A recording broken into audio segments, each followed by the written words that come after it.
Selamat pagi para kader orang muda dimanapun Anda berada. Hari ini tanggal 3 Agustus. Judul kita hari ini adalah Waktunya Membuat Keputusan. Tetapi Tuhan berfirman kepada Musa dan Harun, karena kamu tidak percaya kepadaku dan tidak menghormati kekudusanku di depan mata orang Israel, itulah sebabnya kamu tidak akan membawa jemaah ini masuk ke negeri yang akan kuberikan kepada mereka.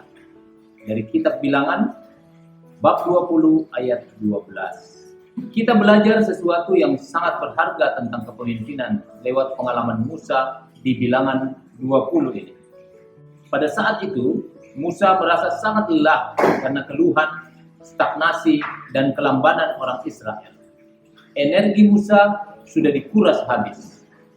Dan dalam kondisinya yang lemah, dia membuat keputusan yang berpengaruh pada masa depannya. Dia disuruh Tuhan untuk berbicara pada batu supaya bangsa itu mendapat air. Tetapi dalam kemarahannya, dia malah memukul batu itu. Dia bereaksi dalam kemarahan, alih-alih taat. Dan untuk ketidaktaatannya itu, dia dilarang memasuki tanah perjanjian. Insiden yang menyedihkan ini mengajari kita dua pelajaran. Pertama, jangan pernah membuat keputusan saat kita sedang lemah secara emosi. Kedua, pilihlah untuk jadi proaktif dan bukan reaktif dalam memimpin.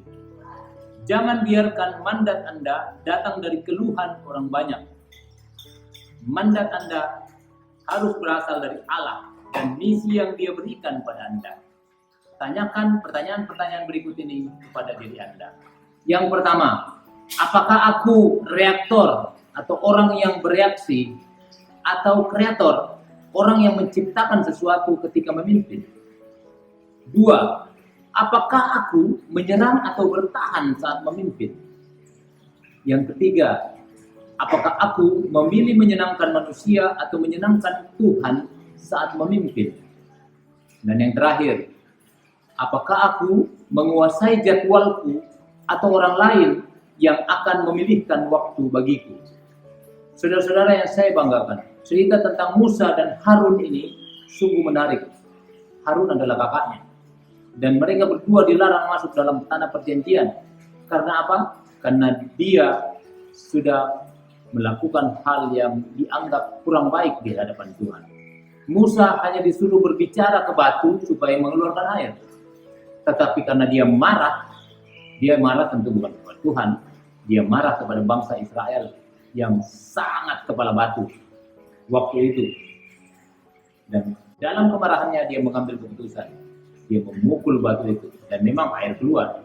Tetapi dia tidak diperbolehkan, tidak diizinkan masuk ke dalam tanah perjanjian. Bangsa Israel sampai sendiri, Musa dan Harun selesai sebelum sampai. Kita pun diminta untuk berhati-hati terhadap hal-hal yang bisa terjadi pada diri kita. Ada 4 poin tadi yang disampaikan. Sebagai pemimpin, kita diajak untuk bisa selalu koreksi diri. Melihat hal-hal yang baik. Jangan pernah mengambil keputusan saat Anda marah. Saya pernah mengalami itu dalam hidup saya. Dan saya selalu melakukan hal-hal yang salah hanya karena saya sedang dalam tekanan emosi. Anda juga diminta untuk mengingat supaya Anda tahu Anda sedang menyenangkan manusia atau menyenangkan Tuhan. Dalam memimpin, Anda harus memikirkan itu. Dan yang terakhir, jadwal. Anda yang mau bikin jadwal Anda dan bertanggung jawab terhadap jadwal itu, atau orang lain yang membuatkan Anda jadwal. Pertanyaan kita hari ini, apa yang Anda pelajari tentang diri Anda dari pertanyaan-pertanyaan di atas? Selamat belajar dan berlatih. Tuhan Yesus memberkati.